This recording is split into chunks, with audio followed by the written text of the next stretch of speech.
Jesus freak here.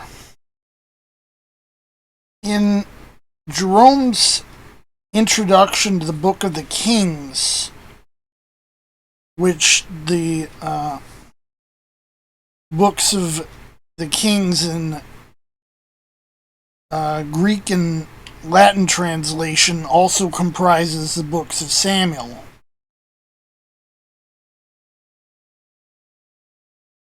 Jerome stated a number of facts about the Old Testament in general, as it was in his day. And he mentioned, we're talking about end of the 4th century AD. He mentioned the division of the Old Testament into 3 parts: the law, the prophets, and the writings.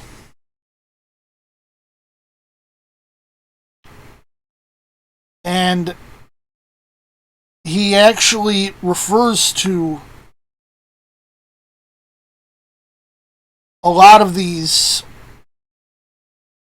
books, both by the names with which he was familiar with them in Greek or Latin. I'm reading from a translation, so I can't really say for sure, but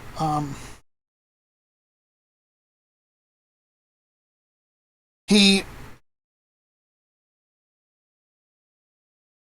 refers to a lot of them also by their Hebrew names. And he also mentions the Samaritan Torah alongside them. And he talks about how, if understood in different ways, the books of the Old Testament could be divided in 22 and 24, which 24 is the modern division. And 22, of course, is significant because it's the number of letters in the Hebrew alphabet. These are the same as the 39 books we know. And he's actually familiar with the word Torah, although he uses it inflected differently and writes it Torat.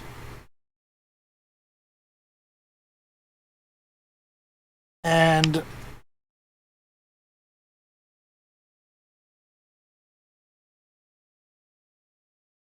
he names all the books.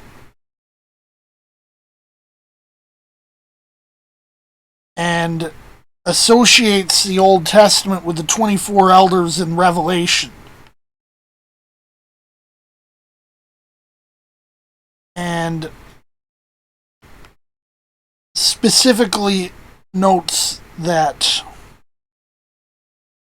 he didn't feel that books which were outside the canon and should be grouped together with those that were.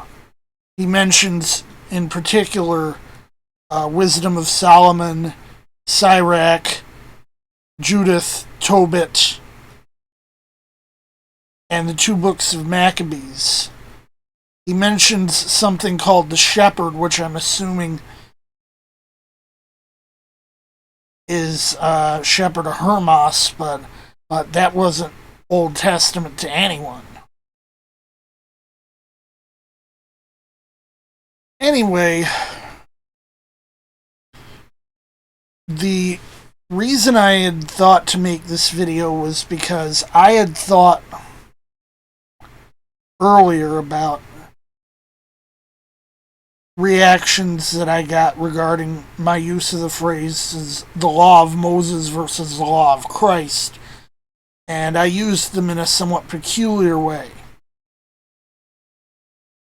See, obviously, law of Moses is the Torah. Genesis, Exodus, Leviticus, Numbers, Deuteronomy. There's no doubt about that.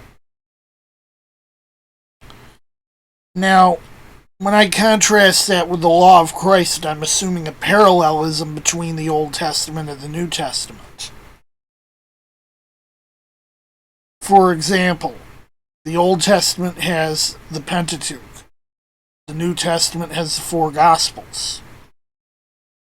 And in the same sense, you have Deuteronomy paralleling John. You have Joshua and Judges paralleling Acts, etc. Revelation parallels the prophets.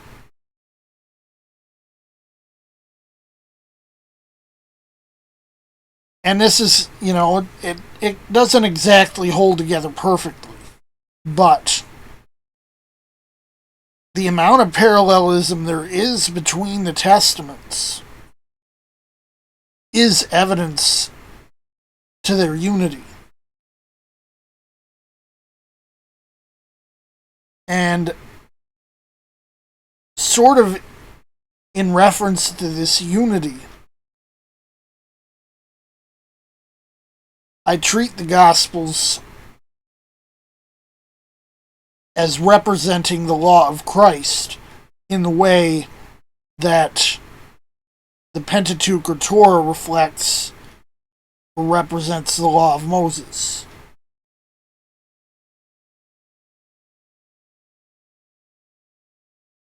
And it might not necessarily be obvious in my language, but that's how I was using the expression.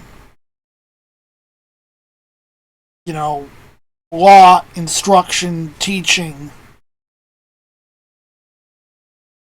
these are all reflected in the word Torah.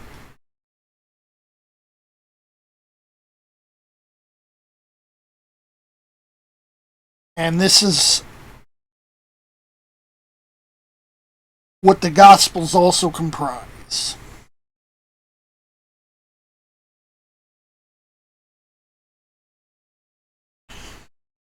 The sum total of the old and the sum total of the new are no different. The ultimate end of both the law of Moses and the law of Christ is summed up by Christ himself, and is basically this: love God and love your fellow man.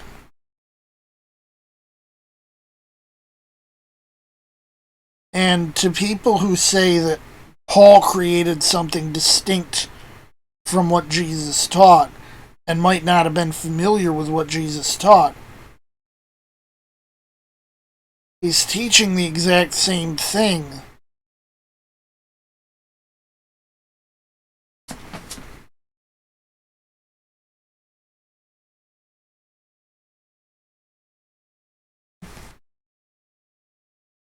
In Romans 13,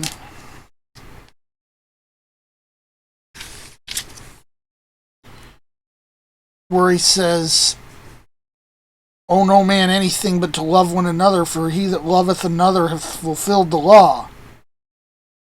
And for this, thou shalt not commit adultery, thou shalt not kill, thou shalt not steal, thou shalt not bear false witness, thou shalt not covet," all of which is in both the law of Moses and the law of Christ. And if there be any other commandment, it is briefly comprehended in this saying, namely, thou shalt love thy neighbor as thyself.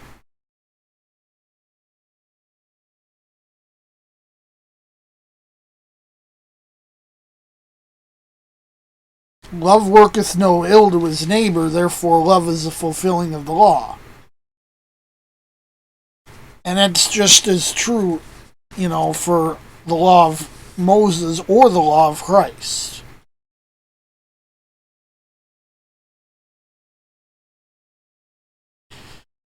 They differ in the details, but the ultimate end is the same.